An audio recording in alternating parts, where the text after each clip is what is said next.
भारत के इतिहास में पहली बार हम ये देख रहे हैं कि हमारे देश के प्रधानमंत्री तालिबानी फरमान पर सरेंडर हुए। ऐसी क्या बेचैनी है? ऐसा क्या सरेंडर करने की जरूरत आ रही है भाई? यहाँ पे अभी तक तो मोदी जी सरेंडर हो रहे थे। ये ऑपरेशन सिंदूर का नतीजा है। नाक कटवाई अपनी पहले वहां, और फिर उसके बाद आप चीन के आगे जाके सरेंडर हो गए, क्योंकि आपको अमेरिका घास नहीं डाल रहा है, आपको दुनिया घास नहीं डालती है, और उसके सामने जाके आप सरेंडर हो गए तालिबान के, कि जो इकलौता देश था जो आपके साथ खड़ा हुआ था। इतने कमजोर तो हम तब नहीं थे जब हमें आजादी मिली थी और हमारे पास कोई संसाधन नहीं था। इतने कमजोर तो हम तब नहीं थे। हमें पाकिस्तान से लड़ने के लिए अगर अफगानिस्तान और तालिबान की जरूरत पड़ने लग जाए तो हम दावे तो शुरू करने के करते हैं। ऑपरेशन सिंधु ने जो करारी शिकस्त खाई है ना, उसका नतीजा है। मतलब इतने ज्यादा बौरा गए हैं कि उनको समझ नहीं आ रहा है कि चीन के पैर पड़े जाके कि तालिबान के पैर पड़े, तो जो सामने आता है सबके पैर पड़ने के लिए तैयार है इस वक्त मोदी सरकार। ये हुई है अभी तो हमने अफगानिस्तान को उसको मान्यता, देश की मान्यता तक नहीं दी है, और उसके लिए हम रेड कार्पेट बिछा करके बैठे हुए हैं। किसका चल रहा है? यहाँ भी तालिबान का काम चल रहा है। तो हम क्या हिंदुस्तान को भी तालिबान बनाना चाहते? डोनाल्ड ट्रंप के आगे नरेंद्र का सरेंडर तो समझ में आता है, दुनिया का आका है। शी जिनपिंग के आगे भी नरेंद्र का सरेंडर समझ में आता है। लाल लाल आंखें बुझकर सफेद पड़ गई हैं। लेकिन तालिबान के आगे भी नरेंद्र का सरेंडर देख रहा है भारत। इस तस्वीर को देखकर नजरें शर्म से झुक जाती हैं। यह दिल्ली में हुई तालिबान की एक प्रेस कॉन्फ्रेंस की तस्वीर है, जिसकी व्यवस्था नरेंद्र मोदी ने करवाई थी। क्या आपको इसमें एक भी महिला नजर आ रही है? नहीं। क्यों? क्योंकि तालिबान ने महिला पत्रकारों की एंट्री पर कथित तौर पर बैन लगा दिया और नरेंद्र मोदी ने कहा कोई बात नहीं, महिलाएं नहीं आई तो नहीं आई। इस तस्वीर से उपजा एक बहुत ही वाजिब सवाल है, क्या भारत में तालिबान का राज है? आप कह सकते हैं यह क्या सवाल है, लेकिन सवाल है, और यह सवाल नरेंद्र मोदी से है, विदेश मंत्री एस जयशंकर से है, और उनकी ट्रोल आर्मी से है, भारतीय जनता पार्टी से है। तालिबानी विदेश मंत्री भारत आते हैं और कहते हैं कि मेरी प्रेस कॉन्फ्रेंस में कोई महिला मौजूद नहीं होगी, कोई भारतीय महिला पत्रकार मौजूद नहीं होगी, और हमारी सरकार इस फरमान के सामने नतमस्तक हो जाती है। भारत के इतिहास में पहली बार हम ये देख रहे हैं कि हमारे देश के प्रधानमंत्री तालिबानी फरमान पर सरेंडर हो गए। सोचिए जरा कि तालिबान का एक कार्यवाहक विदेश मंत्री हमारे देश में आता है, हमारे विदेश मंत्री के साथ उनकी मुलाकात होती है, बातचीत होती है। कहा यह जाता है कि बहुत महत्वपूर्ण बात हुई, लेकिन एक ज्वाइंट प्रेस कॉन्फ्रेंस नहीं हो पाती है। हमारे देश के विदेश मंत्री ये नहीं बताना चाहते हैं देश की जनता को कि आखिर बातचीत हुई तो क्या हुई। अफगानिस्तान के जो विदेश मंत्री हैं, कार्यवाहक विदेश मंत्री अमीर खान मुत्तकी, उनकी एक प्रेस कॉन्फ्रेंस पर बवाल मचा पड़ा है। क्यों मचा है? प्रेस कॉन्फ्रेंस तमाम सारे नेता करते हैं, किसी भी देश से आने वाले। बात दरअसल यह है कि वो प्रेस कॉन्फ्रेंस एक ऐसे देश में या किसी भी नेता की तरफ से एक प्रेस कॉन्फ्रेंस की जाए एक ऐसे देश में जहां आज वर्तमान सत्ता में बैठे हुए लोग खुद को महिलाओं का सबसे बड़ा जो है वो उद्धारकर्ता के तौर पर प्रस्तुत करने की कोशिश कर रहे हैं। नारी शक्ति, नारी वंदन और कौन कौन सी योजना और स्कीम्स लॉन्च करने वाले जो लोग हैं, हर रोज मंचों से घंटों महिला सशक्तिकरण को लेकर के भाषण देने वाले जो लोग हैं, उनके देश में विदेश का एक नेता आकर के और फरमान सुनाए कि हम एक प्रेस वार्ता करेंगे, लेकिन उस प्रेस वार्ता में कोई महिला पत्रकार नहीं होगी। और हमारे देश की वो लोग जिनके मैं कसीदे पढ़ रहा था, वो लोग स्वीकार कर ले उसको, तो इसको क्या कहा जाएगा? क्या उसको झुका हुआ नहीं माना जाएगा? शुरुआत आपसे करता हूं। जिस तरीके की ये स्थिति है, बहुत सीधा सा सवाल, प्रधानमंत्री महिलाओं के सशक्तिकरण की जितनी बातचीत करते रहे हैं अब तक, और जो भी महिलाएं उनको अब तक समर्थन देती रही हैं, क्या अभी भी वो स्थिति रहेगी? जी रामप्रकाश जी, मुझे लगता है स्थिति और बदतर होने जा रही है, क्योंकि तालिबान जिस मानसिकता को रिप्रेजेंट करते हैं वो मनुस्मृति की मानसिकता है। मनुस्मृति में जो महिलाओं के लिए कहा गया है कि पिता रक्षति कौमार्य, कि पिता के संरक्षण में बचपन में, और जब युवा हो जाए तो पति के संरक्षण में, और उसके बाद जो भी बेटे के संरक्षण में रहे, मतलब मर्द के संरक्षण में औरत को रहना चाहिए। और सेम यही बात तालिबान कहते हैं कि महरम मतलब पुरुष के बगैर आप बाहर नहीं जा सकती महिलाएं कहीं। पढ़ना लिखना तो बहुत दूर की बात है, कि एक एज है उसके 12 साल की या 10 साल की एज के बाद पढ़ना लिखना वहां महिलाओं का बंद है। कोई सरकारी नौकरियों में कहीं बाहर कहीं नहीं जा सकती, अलावा कुछ मेडिकल जो उसमें सर्विसेज है उसके अलावा वहां कहीं महिलाओं आपको दिखाई नहीं देंगी। और अभी फिर उन्होंने अभी तो जो उन्होंने किया है, मैं ये कहती हूँ मुझे उनकी आलोचना नहीं करनी है। वो अपने हिसाब से अपना जो उनका कानून है या जिस आइडियोलॉजी को वो मानते हैं वो अपने देश को चलाए। हमें उसमें कोई टिप्पणी करेंगे, क्योंकि यूएन कहता है कि यूएन ने इसको जेंडर अपार्थाइड का नाम दिया है, जो तालिबान की जो पॉलिसी है महिलाओं को लेके। और ये जो आपका जो जो और बड़े बड़े इंटरनेशनल ऑर्गेनाइजेशंस है जो ह्यूमन राइट्स के काम करते हैं, उन्होंने उसको जेंडर परसिक्यूशन कहा है। ऐसे तालिबान से क्या आफत आ गई थी आपको? ऐसी क्या बेचैनी है? ऐसा जो आपने कहा कि ऐसा क्या सरेंडर करने की जरूरत आ रही है भाई? कि आपने अभी तक तो मोदी जी सरेंडर हो रहे थे। ये ऑपरेशन सिंदूर का नतीजा है। ये ऑपरेशन सिंदूर आपने महिलाओं के सम्मान की रक्षा के लिए करा था, उसी ऑपरेशन सिंदूर का ये नतीजा है। आपने नाक कटवाई अपनी पहले वहां, और फिर उसके बाद आप चीन के आगे जाके सरेंडर हो गए, क्योंकि आपको अमेरिका घास नहीं डाल रहा है, आपको दुनिया घास नहीं डाल रही है, और उसके सामने जाके आप सरेंडर हो गए तालिबान के, कि जो इकलौता देश था जो आपके साथ खड़ा हुआ था ऑपरेशन सिंदूर के बाद के सामान टाइम। आपके साथ कोई देश था ही नहीं कि जो आपकी ऑपरेशन सिंदूर की, तो आप उसका जो आफ्टर इफेक्ट्स है ऑपरेशन सिंदूर के, वो अब झेल रहे हैं। देश झेल रहा था। अरे भाई, औरतों के ऊपर क्यों छोड़ दिया आपने इस तरह के लोग, तालिबान जैसे लोग? आपने औरतें, हिंदुस्तान की जो महिलाएं हैं, उनकी इस देश की राजनीति में, इस देश के सामाजिक फील्ड में उनकी क्या भूमिका होगी, तालिबान डिसाइड करेगा। और तालिबान होते कौन है आपको, हम महिलाओं को बताने वाले? अरे जो बिल्कुल सही कहा, मैं जो महिला जो आपने लीडर्स के उन्होंने सुनाए हैं आपने, उसमें उन्होंने बिल्कुल सही कहा कि आप जो है, जो उसमें पुरुष गए थे, जो पुरुष पत्रकार थे, उनको इमीडिएट बॉयकॉट करके आ जाना चाहिए था। वो किस लालच में बैठे थे वहां? मतलब अफगानिस्तान की ट्रिप लेना चाहते हैं क्या वो? अफगानिस्तान की नागरिकता चाहते हैं क्या? मतलब ये कहां आ गए हैं हम भाई? मतलब आपने महिलाओं को इतना सस्ता और इतना दोयम दर्जे का, मतलब आप क्या, मुझे तो ये खतरा नजर आ रहा है कि कहीं मनुस्मृति में जो महिलाओं की स्थिति है वो यहां लागू तो नहीं होने जा रही है, जो कि आपने इस तरीके के लोगों को आप ही बुलाया। अरे आपका मिलना था किसी थर्ड कंट्री में मिल लेते मुस्ताकी से, जो उनका विदेश मंत्री है, आप यहां बुला के, और वो तालिबान जिसकी कि 2021 में जब तालिबान कब्जा किया अफगानिस्तान की सत्ता पे काबिज हुए, उस वक्त यहाँ के टीवी चैनल्स की आपने वो नहीं चलाए, राम प्रकाश जी, क्लिपिंग्स या उनका कुछ स्क्रीनशॉट तो दिखा देते। ये एबीवीपी की रूबिका लियाकत, सुधीर चौधरी क्या क्या बोल रहे थे, तालिबान को गालियां दे रहे थे दुनिया भर की। आज वही तालिबान इनका के सामने सरेंडर हो गए। और महिलाओं के मामले में जो आप बात क्या करते हैं, मतलब आप इसका मतलब दिखावटी, क्योंकि आपको लगता है जैसे आप विदेशों में जाके गांधी के सामने नतमस्तक होते हैं, ऐसे ही आप अपनी इमेज बनाने के लिए, मैं I am so liberal, I am so modern in my thinking, कि मैं महिलाओं को ये सम्मान देता हूं। और आप अरे आपने अलाउ कैसे होने दिया? जब आपके कंट्रोल में पूरी देश की मीडिया है, तो उस मीडिया को क्यों नहीं आपने इंस्ट्रक्शन दिए कि बाहर आ जाइए तुरंत? कोई नहीं करेगा इनकी, लेकिन क्योंकि आप जो है पाकिस्तान से इतना डरे हुए हैं कि आपको तालिबान के आगे सरेंडर होना पड़ रहा है। आज आपको पाकिस्तान का इतना डर आपके दिमाग में समाया हुआ है कि आपने तालिबान को दोस्त बना दिया आपका। तो आप महिलाओं को जो आप जो कहते हैं ना, बेटी बढ़ाओ, जो आपने बताया अभी की लड़की रहना और माँ का सम्मान, मातृवंदन, माँ को गाली दे दी तो पूरा देश बंद हो जाएगा, बंद कॉल दे दी जाएगी, मां को गाली दे दी गई है अगर तो। लेकिन यहां स्त्रियों को गाली दी गई है, जो आपने कहा पत्रकार महिलाओं को, इससे बड़ा अपमान हो सकता है कोई? कि ये हुई है, अभी तो हमने अफगानिस्तान को उसको मान्यता, देश की मान्यता तक नहीं दी है, और उसके लिए हम रेड कारपेट बिछा करके बैठे हुए हैं, और जिसमें कि नहीं महिला पत्रकार जा ही नहीं सकती। और ये हम अपने देश में कर रहे हैं। ये हम अफगानिस्तान में गए होते तो थोड़ी देर के लिए हम मान सकते थे कि उनका राज्य है, वो अपने हिसाब से क्या प्रोटोकॉल देंगे, क्या करेंगे, वो अलग बात है। लेकिन हमारे ही देश में क्या संविधान से ऊपर सब कुछ हो गया है? मतलब हम इसको किस तरीके से, मतलब इतने निंदा, मतलब किस तरीके से हम इसको व्यक्त करें? इतने दुर्भाग्यपूर्ण और निंदा की बात है ये कि, और इस पर गवर्नमेंट एकदम चुप बैठी है। विदेश मंत्रालय कहता है ये तो हमारे उसमें ही नहीं था। अरे भाई, रेड कारपेट आप बिछा रहे हो, क्या आज किसी की हैसियत है कि आपके देश के अंदर वैसे ही चला है?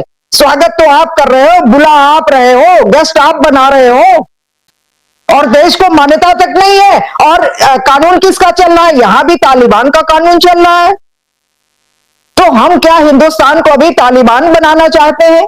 लेकिन था लेना देना ह्यूमैनिटी। अभी क्या है, जो जिस वसुधैव कुटुंबकम की बात जो कर रहे हैं ना, वो यही वसुधैव कुटुंबकम होता है कि दूसरे के घर में जो पॉलिटिकली जो हो रहा है वो सही है, लेकिन मानवता के ऊपर जो अत्याचार हो रहा है, क्योंकि जो अमानवीय अत्याचार वहां होते थे उसके विरोध में हमारा कोई रिलेशन ही नहीं था। जब वो आजादी मिल गई, नेल्सन मंडेला की सरकार वगैरह वहां बन गई, तो हमारा फुल डिप्लोमेटिक रिलेशन और आज तक वो जारी है। तो इसी तरीके से पाशा साहब शायद बेटर इसको एक्सप्लेन करेंगे कि ऐसी क्या आफत है, मतलब कौन है तालिबान के पास, ऐसा क्या साधन है। मतलब पाकिस्तान से डरने के लिए, लड़ने के लिए आपको एक यही मिला था।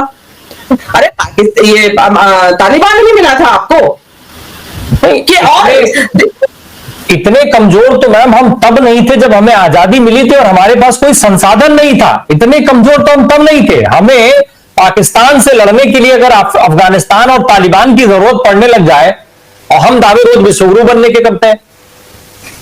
ये ऑपरेशन सिंदूर में जो करारी शिकस्त खाई है ना, उसका नतीजा है। मतलब इतने ज्यादा बौरा गए हैं कि उनको समझ नहीं आ रहा है कि चीन के पैर पड़े जाके कि तालिबान के पैर पड़े। मतलब जो सामने आ जाए सबके पैर पड़ने के लिए तैयार है इस वक्त मोदी सरकार। ये इस देश की विदेश नीति के लिए, देश के सम्मान के लिए, औरतों का सम्मान तो आप पीछे छोड़ दीजिए, उनको तो पीछे रख दीजिए आप। इस वक्त देश के सम्मान की भी तो बात है। आप उसी तालिबान को कि जिसकी की दुनिया अभी उनको रिकॉग्निशन क्यों नहीं मिली है, जो अन्य जो टेररिज्म या उनको जो आतंकवादी यूएन वगैरह का घोषित किया है, जिस भी लिस्ट में है वो सैंक्शन लगे हुए, वो एक अलग बात है। उसके अलावा ये भी जेंडर डिस्क्रिमिनेशन भी नहीं, परसिक्यूशन जो हो रहा है वहां औरतों का, उसके खिलाफ ही तो लोगों ने और सरकारों ने मान्यता नहीं दी है। हमारी मोदी सरकार जी इतने ब्रॉड माइंडेड हो गई, जो मैंने अभी पहले भी कहा कि क्या मोदी सरकार भी वहां की तरह मनुस्मृति लागू करना चाहते हैं, यहाँ पे महिलाओं को वही दर्जा देना चाहते हैं कि जो तालिबान ने दे रखा है। इससे सीधा सीधा मतलब ये निकलता है। और आपने कैसे बदला झाड़ लिया इस बात से कि उनकी मर्जी थी? अरे जब आपको पता है उनकी एक डिक्लेयर्ड पॉलिसी औरतें नहीं होंगी, तो आपने प्रेस कॉन्फ्रेंस के लिए उनको मना कर देते। हमारे एक दर्शक ने याद दिलाया है कि सुनिए, G20 हुआ, G20 हुआ, बाइडेन ने प्रेस कॉन्फ्रेंस करना चाहते थे, करने दी मोदी जी ने, उनको नहीं करने दी प्रेस कॉन्फ्रेंस। उन्होंने चाइना में जाकर प्रेस कॉन्फ्रेंस। हमारे दर्शक ने याद दिलाया ये तालिबान को इतनी आजादी क्यों कि आप प्रेस कॉन्फ्रेंस करेंगे और औरतों को बाहर निकाल देंगे? बिल्कुल। ये भाई महिला पत्रकार भी खलती है, भाई बैठ के नारे लगाती, वहां बैठ जाती धरने में। मोदी जी जब तक नहीं आते उठती नहीं वहां से। क्या भारत में तालिबान का राज है? आप कह सकते हैं ये क्या सवाल है, लेकिन सवाल है, और यह सवाल नरेंद्र मोदी से है, विदेश मंत्री एस जयशंकर से है और उनकी ट्रोल आर्मी से है, भारतीय जनता पार्टी से है कि आपने भारत में तालिबान का राज चलने कैसे दिया? नरेंद्र मोदी ने क्यों किया तालिबान के आगे सरेंडर? जी हां, सरेंडर। भारत के विदेश मंत्रालय ने बाकायदा कबूल किया है कि हमने उनके आगे सरेंडर कर दिया, हमारी नहीं चली। इस पर आगे बढ़ने से पहले जरा महिलाओं पर तालिबान की क्रूरता को लेकर योगी आदित्यनाथ के सद्विचार सुन लीजिए। आप तो तालिबान का भी समर्थन कर रहे हैं, अध्यक्ष जी तालिबान का समर्थन कर रहे हैं। महिलाओं के साथ क्या क्रूरता बरती जा रही है वहां पर, बच्चों के साथ क्या क्रूरता बरती जा रही है अफगानिस्तान में। लेकिन कुछ लोग बेशर्मी के साथ तालिबान का समर्थन किया है, तालिबानीकरण करना चाहते हैं। ये सभी के चेहरे एक्सपोज किए जाने चाहिए समाज के सामने। उसी तालिबान का विदेश मंत्री अमीर खान मुत्तकी भारत आता है, विदेश मंत्री भारत के पलक पावड़े बिछाकर उसका स्वागत करते हैं। आतंकवाद को लेकर सारा सिद्धांत धुआं हो जाता है। लेकिन इसके बाद तालिबान का नेता कहता है कि मुझे प्रेस कॉन्फ्रेंस करनी है। मोदी सरकार कहती है ओके, पत्रकारों को सूचना दे दीजिए। मुत्तकी कहता है ऐसे नहीं, हमारी प्रेस कॉन्फ्रेंस में गलती से भी कोई महिला नहीं आएगी। तालिबान को महिलाएं बिल्कुल पसंद नहीं, और आंख मिलाकर बात करती, सवाल करती, जवाब मांगती महिलाएं तो बिल्कुल पसंद नहीं। हम तो उन्हें मार डालते हैं, उनकी जुबान खींच लेते हैं, कोड़े बरसाते हैं। दिल्ली में हम तालिबान के कायदों से प्रेस कॉन्फ्रेंस करेंगे, एक भी महिला पत्रकार नहीं आनी चाहिए। और सरकार कह रही है कोई बात नहीं, नहीं आई तो नहीं आई। और हिम्मत देखिए, ये अफगानिस्तान का विदेश मंत्री अमीर खान मुत्तकी दिल्ली में प्रेस कॉन्फ्रेंस करता है और भारत ही नहीं पूरी दुनिया की महिला पत्रकारों के लिए नो एंट्री का बोर्ड लगाकर करता है। एक भी महिला पत्रकार नहीं थी। यह है भारतीय जनता पार्टी और नरेंद्र मोदी की विदेश नीति। और उस विदेश नीति में महिलाओं की स्थिति, अंगुल भर का देश अफगानिस्तान, जहां कोई चुनी हुई सरकार नहीं, लोकतंत्र नहीं, उसे चलाने वाले तालिबान का एक नेता दिल्ली में खुलेआम मोदी सरकार को घुटनों पर बैठाकर कहता है कि तुम्हारे लोकतंत्र की ऐसी तैसी, हमें तो दिल्ली में भी तालिबान का कायदा चलाना है, और चलता है। जिस प्रधानमंत्री की इतनी भी हैसियत नहीं कि वो मुत्तकी से अपने ही देश में कह सके कि माफ कीजिए, आपका तालिबानी कायदा हम नहीं चला सकते, अपने देश में चलाइएगा। जरा सोचिए कि उसकी जुबान अमेरिका और चीन जाकर कैसे तालू से चिपकी रहती होगी। आपने गौर किया होगा कि एक भी बयान नहीं आता मोदी के विदेश दौरों से, सिर्फ तस्वीरें आती हैं और उन तस्वीरों से ही सारी कहानी बना दी जाती है। केमिस्ट्री देखिए, बॉडी लैंग्वेज देखिए, लेकिन अपने देश में तो हिम्मत करते महाराज, दिल्ली में तालिबान आपकी हैसियत बता रहा है। इसे लेकर राजनीति में उठे विवाद पर तो आएंगे ही, लेकिन पहले जरा टेलीविजन की उन तारिकाओं की मजबूरी देख लीजिए जो विपक्ष के नेताओं और दलित पिछड़े तबके से आने वाली प्रवक्ताओं के आगे मजबूत महिला होने की दुंदुभी बजाते नहीं अघाती। आज नाम लेकर बात करनी होगी। दिल्ली में हुई प्रेस कॉन्फ्रेंस में तालिबानी विदेश मंत्री भारत की महिला पत्रकारों के स्वाभिमान की धज्जी उड़ाकर चला गया और एक महिला एंकर की जुबान नहीं खोली। क्यों? क्योंकि तालिबान उनके आका की गर्दन मरोड़कर यह काम करता है। आपने रूबिका लियाकत को महिला पत्रकारों पर तालिबानी बैन पर एक शब्द बोलते लिखते सुना? क्यों? क्योंकि बोलेंगी तो उन्हें बुरा लग जाएगा जिनकी राजनीति की जूतियां उठाते हुए उनका करियर बना है। इसलिए तालिबान को मौन समर्थन है, क्योंकि सरेंडर नरेंद्र ने किया है। आपने चित्रा त्रिपाठी को महिला पत्रकारों पर तालिबानी बैन पर एक शब्द बोलते लिखते सुना? वो तो बेटियां नाम का एक शो किया करती थी, लेकिन महिलाओं के स्वाभिमान पर दिल्ली में तालिबानी हमले पर उनकी जुबान तालू से चिपक गई। उनकी हैसियत नहीं है सवाल उठाने की। एबीपी न्यूज पर प्रसारित जनहित नाम के कार्यक्रम में इस पर एक भी शब्द बोल देंगी तो उनकी दलाली का लाइसेंस रद्द होने का अंदेशा है। इसलिए तालिबान को मौन समर्थन है, क्योंकि सरेंडर नरेंद्र ने किया है। आपने नोट में चिप का आविष्कार करने वाली श्वेता सिंह को महिला पत्रकारों पर तालिबानी बैन पर एक शब्द बोलते लिखते सुना? जो झाड़ू है और वाचाल भी, लेकिन इतनी भी नहीं कि वो ये न समझे कहां चुप्पी साध लेनी। इसलिए तालिबान को मौन समर्थन है, क्योंकि सरेंडर नरेंद्र ने किया। आपने अंजना कश्यप को महिला पत्रकारों पर तालिबानी बैन पर एक शब्द बोलते लिखते सुना? जब बोलती हैं तो सामने वाले को बोलने का मौका नहीं देती, बशर्ते वो विपक्ष का हो, दलित पिछड़ा हो। लेकिन महिला सम्मान को दिल्ली में कुचल कर बैठे तालिबान पर कुछ बोलने की हिम्मत नहीं हुई। क्यों? क्योंकि सरेंडर नरेंद्र ने किया। ये उसी तालिबान का विदेश मंत्री है जिसने सत्ता में आते ही जो पहला काम किया था वो था टेलीविजन चैनल से महिला एंकरों को हटा देना। लेकिन भारत की स्वनाम धन्य आत्ममुग्ध महिला एंकरों को इससे कुछ भी अजीब या आपत्तिजनक नहीं लगता। तब भी नहीं जब तालिबान का नेता दिल्ली में भी यही काम करता है, महिला पत्रकारों पर बैन, नरेंद्र मोदी की नाक के नीचे। ये कैसे 56 इंची प्रधानमंत्री हैं जिन्हें तालिबान ने दिल्ली में घुसकर ध्वस्त कर दिया? महिला सम्मान को तालिबान के कदमों में न्यौछावर करने का मुद्दा उठाया किसने? कांग्रेस सांसद प्रियंका गांधी ने। उन्होंने पीएम मोदी से पूछा, भारत में हमारे ही देश की कुछ सबसे सक्षम महिलाओं का अपमान कैसे होने दिया गया, जबकि महिलाएं ही देश की रीढ़ और गौरव है? राहुल गांधी ने लिखा, जी हां दोस्तों, कल जो हुआ वो निहायत ही शॉकिंग था।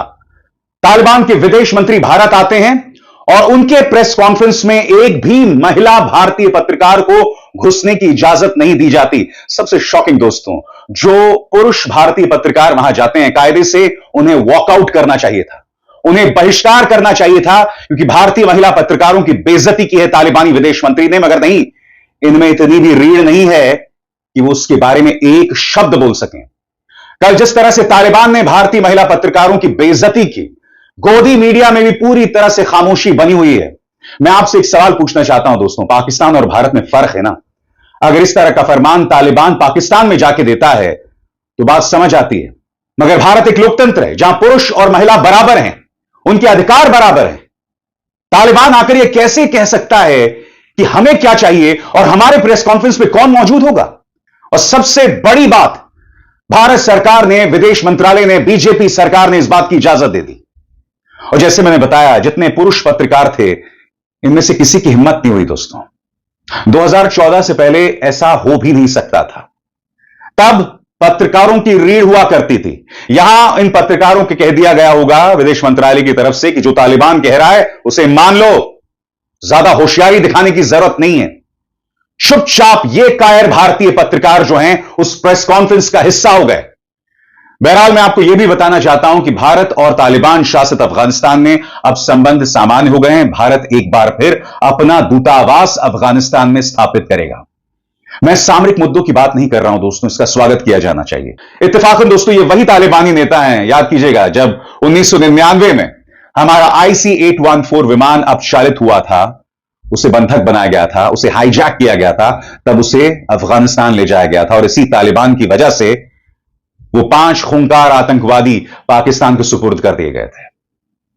मगर जो यहां पर हुआ है ना, निहायत ही शॉकिंग है। और सबसे बड़ी बात, ये वो भारतीय जनता पार्टी है जिसके नेता तालिबान के नाम पर न जाने कितनी राजनीति करते हैं, अपने देश के मुसलमानों पर प्रहार करते हैं। और यहां पर इनमें इतनी भी रीढ़ नहीं है कि तालिबानी विदेश मंत्री मुत्ताकी को कह सकें कि अगर प्रेस कॉन्फ्रेंस में महिला पत्रकार नहीं होंगी तो यह प्रेस कॉन्फ्रेंस नहीं होगा। क्या इनमें इतनी भी हिम्मत नहीं है? क्या भारतीय महिला पत्रकारों की इज्जत पुरुष पत्रकारों की निगाह में बिल्कुल भी नहीं है? क्या इसे बॉयकॉट नहीं किया जा सकता था? सुनिए महिला पत्रकार स्मिता शर्मा और सुहासिनी हैदर क्या कह रही हैं। सबसे पहले मैं आपको पढ़ के सुनाना चाहता हूं कि क्या कह रही हैं स्मिता शर्मा। किसी भी महिला पत्रकार को मुत्ताकी की प्रेस कॉन्फ्रेंस में नहीं बुलाया गया। विदेश मंत्री एस जयशंकर के शुरुआती बयान में या मुत्ताकी के साथ हुई बातचीत के बाद जारी संयुक्त बयान में अफगान लड़कियों और महिलाओं की भयानक हालात का भी जिक्र तक नहीं हुआ। मुत्ताकी को लाल कालीन बिछाकर स्वागत दिया जा रहा है, उसी देश में जहां महिलाओं की उपलब्धियों और नेतृत्व पर गर्व करते हैं, बस इसलिए क्योंकि हमारे सुरक्षा हित इसमें शामिल हैं। यही है आज की दुनिया की राजनीति। आप जानते हैं कई जो भारतीय जनता पार्टी के प्रचार तंत्र के चाटुकार हैं, वो लोग स्मिता शर्मा और सुहासिनी हैदर पर प्रहार कर रहे हैं। वो ये कह रहे हैं क्या हो गया अगर तुम्हें नहीं बुलाया, हमें सामरिक उद्देश्यों पर ध्यान देना चाहिए। मैं आपसे पूछना चाहता हूं कि क्या तालिबानी विदेश मंत्री ऐसा अमेरिका में जाके या ब्रिटेन में जाके या किसी पश्चिमी यूरोप के देश में जाकर ऐसा कर सकते थे? अब क्या भारत की प्रतिस्पर्धा पाकिस्तान और बांग्लादेश से होगी? क्या ऐसा श्रीलंका में भी किया जा सकता है? बताइए। यानी कि पिछले 11 सालों में हमने अपने विदेश नीति के मायनों को इतना गिरा दिया है कि अब हमारी तुलना अमेरिका और पश्चिमी यूरोप से नहीं, अब हमारी प्रतिस्पर्धा, हमारा कंपटीशन पाकिस्तान और बांग्लादेश से हो रहा है। सुहासिनी हैदर ने क्या कहा है आपके स्क्रीन पर? वो कहती हैं और भी ज्यादा शर्मनाक बात यह है कि तालिबान का विदेश मंत्री अपने साथ औरतों के खिलाफ उनकी घटिया और गैर कानूनी सोच लेकर भारत आ रहा है और हमारी सरकार उसे पूरे सरकारी सम्मान और प्रोटोकॉल के साथ बुला रही है। यह व्यावहारिकता नहीं है, पूरी तरह से झुकना है। मैं फिर आपसे पूछना चाहता हूं दोस्तों, यह झुकना नहीं तो क्या है? तालिबान के नाम पर भारतीय जनता पार्टी ने कितनी राजनीति की है और आगे भी करेगी। यह झुकना नहीं तो क्या है? क्या विदेश मंत्रालय उनसे नहीं कह सकता था कि चलिए आप प्रेस कॉन्फ्रेंस मत कीजिए? मगर हम भारतीय महिला पत्रकारों की तौहीन को बर्दाश्त नहीं करने वाले हैं। न विदेश मंत्रालय ने ऐसा कुछ कहा और ना हमारे सो कॉल्ड रीढ़ विहीन पुरुष भारतीय पत्रकारों ने। बहरहाल सूत्रों के हवाले से विदेश मंत्रालय ने बयान दिया है कि चूंकि यह प्रेस कॉन्फ्रेंस अफगानिस्तान के दूतावास में हुआ था, लिहाजा इसमें हमारी कोई भूमिका नहीं है। मगर यह बयान सूत्रों के हवाले से दिया जा रहा है, जिससे पता चलता है कि तालिबान के फरमान के सामने किस कदर बेबस है विदेश मंत्रालय। क्या विदेश मंत्रालय यह कह रहा है कि उसे नहीं पता था कि महिला पत्रकारों के प्रवेश पर तालिबान ने रोक लगाई है? क्या विदेश मंत्रालय यह कह रहा था कि उसका कोई नियंत्रण देश के अंदर हो रही घटनाओं पर नहीं है? क्या विदेश मंत्रालय यह कह रहा है कि वो उन पुरुष पत्रकारों से बात नहीं कर सकता था अगर ऐसा कुछ होने जा रहा था? प्रियंका गांधी वाड्रा ने प्रधानमंत्री नरेंद्र मोदी पर सीधा प्रहार किया है। उनका बयान आपके स्क्रीन पर। प्रियंका कहती हैं, प्रधानमंत्री नरेंद्र मोदी जी कृपया साफ बताइए, भारत आए तालिबानी प्रतिनिधि की प्रेस कॉन्फ्रेंस में महिला पत्रकारों को हटाए जाने पर आपका क्या रुख है? अगर महिलाओं के अधिकारों पर आपका भरोसा सिर्फ चुनावी दिखावा नहीं है, तो फिर भारत जैसी उस धरती पर जहां महिलाएं देश की रीढ़ और शान हैं, इतनी काबिल पत्रकारों का यह अपमान कैसे होने दिया गया? मगर सवाल यह कि क्या प्रधानमंत्री इसका जवाब देंगे? नेता विपक्ष राहुल गांधी ने भी प्रधानमंत्री नरेंद्र मोदी पर करारा प्रहार किया है। राहुल पूछते हैं, मोदी जी, जब आप महिला पत्रकारों को किसी सार्वजनिक मंच से बाहर किए जाने की इजाजत देते हैं तो आप देश की हर औरत को यह संदेश देते हैं कि आप उनके लिए खड़े होने की ताकत नहीं रखते। हमारे देश में महिलाओं को हर जगह बराबरी से भाग लेने का अधिकार है। ऐसे भेदभाव के सामने आपका चुप रहना आपके नारी शक्ति वाले नारों के खोखलापन साफ तौर पर दिखाता है। यानी कि राहुल के इस बयान से प्रधानमंत्री मोदी हुए शर्मिंदा। टीएमसी की सांसद महुआ मोइत्रा ने इस पर प्रहार किया है। वो कह रही है गलत है, कोई तालिबानी आकर हमें नहीं समझा सकता कि इस देश में प्रेस कॉन्फ्रेंस कैसे होंगे। मगर इत्तेफाक ये भी है दोस्तों, ये वो देश है जहां के प्रधानमंत्री ने पिछले 11 सालों में प्रेस कॉन्फ्रेंस नहीं किया। लिहाजा भाजपा की नजर में ऐसा कोई बहुत बड़ा गुनाह नहीं हो गया अगर महिला पत्रकारों की इस तरह से बेइज्जती की तालिबान ने। तो आपने देख लिया वीडियो के अंदर, भारतीय मीडिया का कहना है कि पाकिस्तान ने ऑपरेशन सिंदूर में हमारी ऐसी ठुकाई की थी कि अब मोदी को जो है ना तालिबान की ज़रूरत पड़ गई है। दूसरी तरफ भारतीय मीडिया का कहना है कि कोई बड़ा मुल्क हो जैसा अमेरिका या कोई इस तरह के बड़े, उनके आगे इस तरह झुकना समझ आता है। और ये अभी तालिबानों के आगे इतना झुकना और उनको इतना जो है ना इज़्ज़त दी जा रही है। आज के लिए इतनी वीडियो पसंद आई तो वीडियो को लाइक और दोस्तों के साथ शेयर कर लें। जो भाई दोस्त चैनल पर न्यू हो हमारे चैनल क्रिकेट 4 को सब्सक्राइब भी कर लें। इंशाल्लाह मिलते हैं किसी नेक्स्ट वीडियो में, तब तक के लिए अल्लाह नेगबान।